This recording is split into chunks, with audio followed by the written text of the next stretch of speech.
Hi, I'm the Smoking Elk, and today we are talking ribs.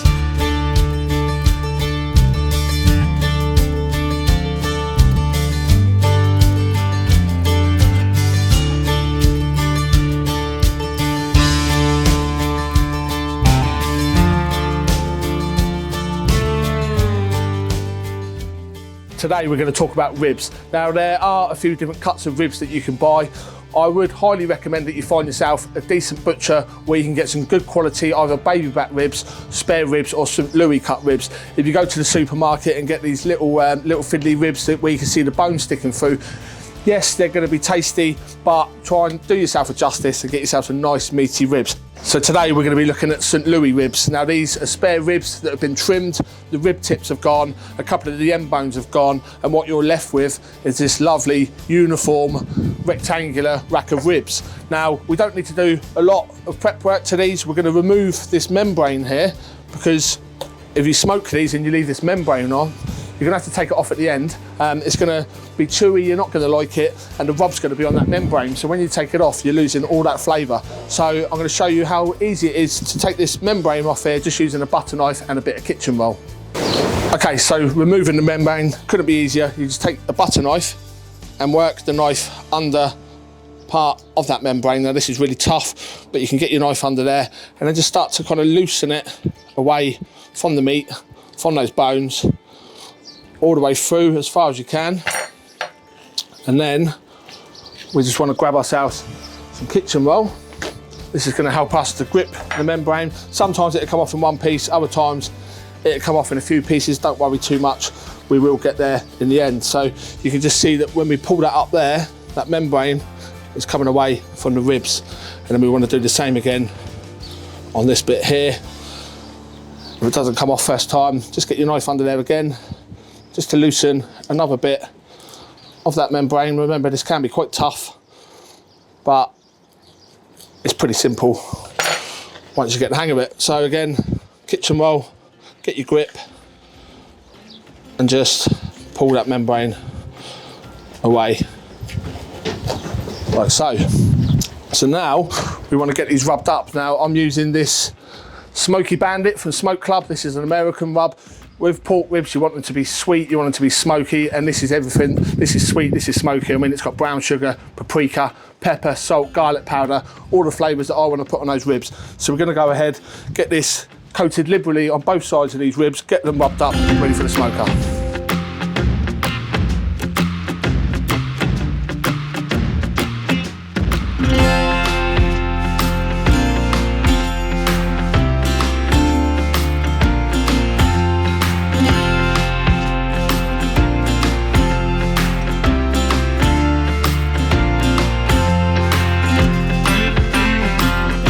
So that's our ribs rubbed up with the Smokey Bandit rub. Now these are going to go in the Kamado Joe Classic 3. They're going to cook, they're going to take on some cherry smoke. We've got some cherry wood in there. They're going to take on some cherry smoke for around about 3 hours. I mean, this is a fairly foolproof method of cooking ribs. There are multiple ways of cooking ribs and everybody has their own favourite way. This one is pretty foolproof. They're going to go for 3 hours in the smoke, and then what we're going to do is I'm going to wrap them. We're going to wrap them with all sorts of goodies, filthy goodies. We're going to put some butter in there. We're going to put a bit of honey in there, some sugar in there. Then we're going to wrap them in foil for about another hour. Can be 2 hours, can be 1 hour. I'm going to do this for an hour. It all depends on the thickness of your ribs. So we're going to wrap them for about an hour, and then we're going to take them off and we're going to start glazing one rack with some sauce and one we're going to leave dry, because I wanted to see what they taste like with this rub on just as a dry rib. So dry rib, wet rib, we'll know when they're done, because I'm going to use my Thermapen. And when this starts going through in between the bones, through the meat between the bones with little to no resistance, then I'm fairly sure that they're pretty much done. I'm also going to use my Thermapen Dot to monitor the pit temperature. I want to cook these ribs at 250 degrees Fahrenheit, so this is going to let me know what my pit temperature is at all points, because it's quite important with ribs. You don't want to cook them at too high a temperature. You don't want underneath to kind of start getting too dark a colour on them. You want a nice clean smoke as well. So these are going to go in, and I'll see you again in a few hours.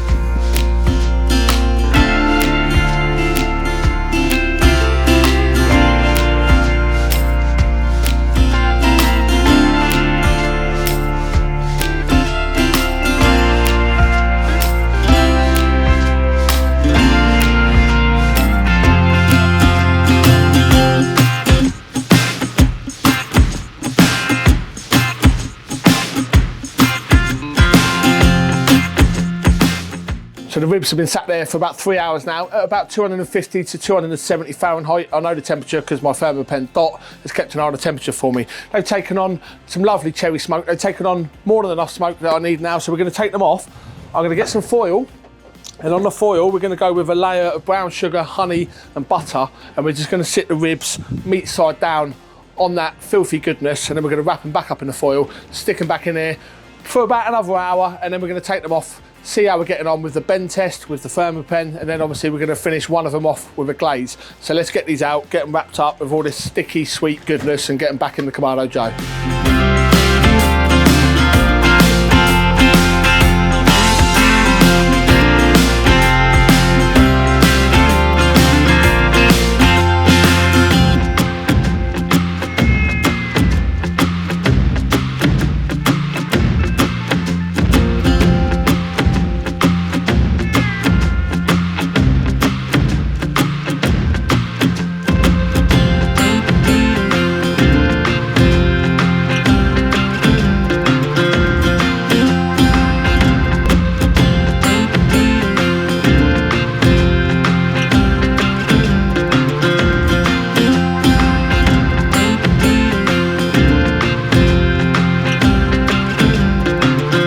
Ribs have been in for about another hour and a half.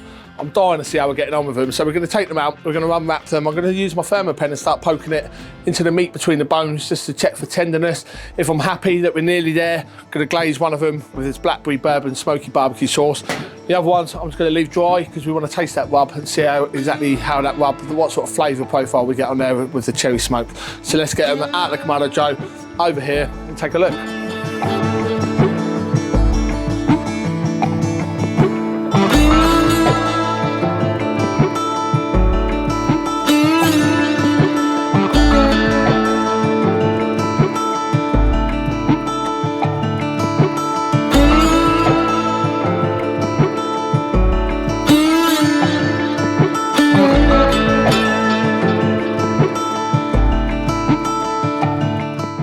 These are looking pretty damn good to me. They are almost done.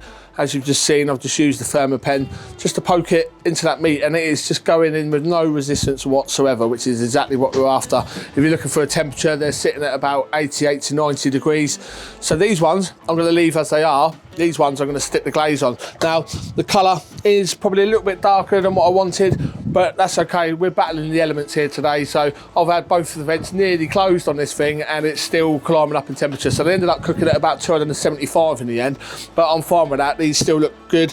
They're not burnt, they've just got a lovely bit of colour on there. So these, another way of telling when your ribs are nearly done is when you pick them up with your tongs and they bend, and if they just start to crack like that, that's a good sign that they're done or they're pretty damn close. So it's either start to put your glaze on or just get them wrapped up and rest them for at least half an hour, and then we're good to go.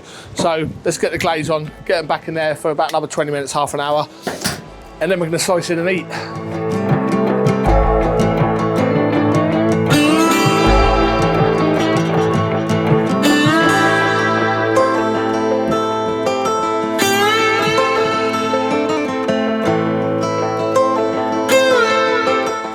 The time has come, the ribs are done. The glaze should be set on the rack that we've glazed. The other ribs we know are done, we've just put them in there just to finish off. We've used the Thermapen. Remember to just check for tenderness between the bones. We know they're done because this is going in and it's probing like butter. I've used the Thermapen Dot to keep an eye on the pit temperature. Remember, I've cooked these between 250 and 275 Fahrenheit, and this has monitored the temperature and worked an absolute treat. And of course, I rubbed it with this Smokey Bandit rub, so I'm looking forward to giving this a try.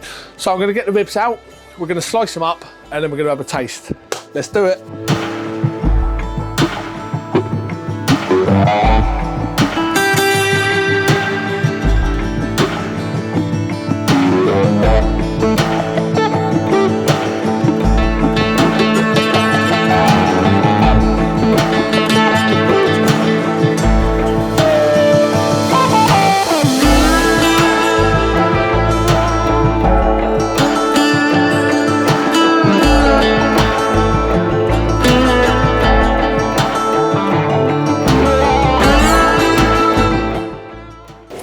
There we go, the ribs are all sliced up. I can't wait any longer. I mean, look, at this. Looks absolutely beautiful. So this is the rib with the Smokey Bandit rub without the sauce. Let's just go in and have a bite, shall we? That's exactly how I want my rib. Be able to bite through just like that. It's not falling off the bone, but you can bite through and just take it away. It's that soft, it's that tender. And that rub, it's smoky, it's sweet. It's everything you want from an American barbecue rub on your ribs. That is delicious. I'm gonna have to just make sure. So now let's have a taste of the one with the glaze, with the sauce. Remember, this is the blackberry and bourbon sauce. This one feels a bit softer. These are a bit, one rack was a bit smaller than the other, so you have to kind of juggle the times accordingly, but you'll know when they're done, like I said, when they crack slightly and the Thermapen slips through, and you can see how juicy this one is here. So let's have a taste. Absolute beaut. And that blackberry and bourbon sauce works perfectly with that rub as well. This one is slightly more tender. It's fallen apart a little bit more because it's been cooked a little bit longer. So this one, you could say, is almost falling off the bone, but I like them like that. I like them like this. I like them anyway. They're ribs. They're absolutely delicious. I'm the Smoking Elk. Thanks for watching, and I'll see you again soon.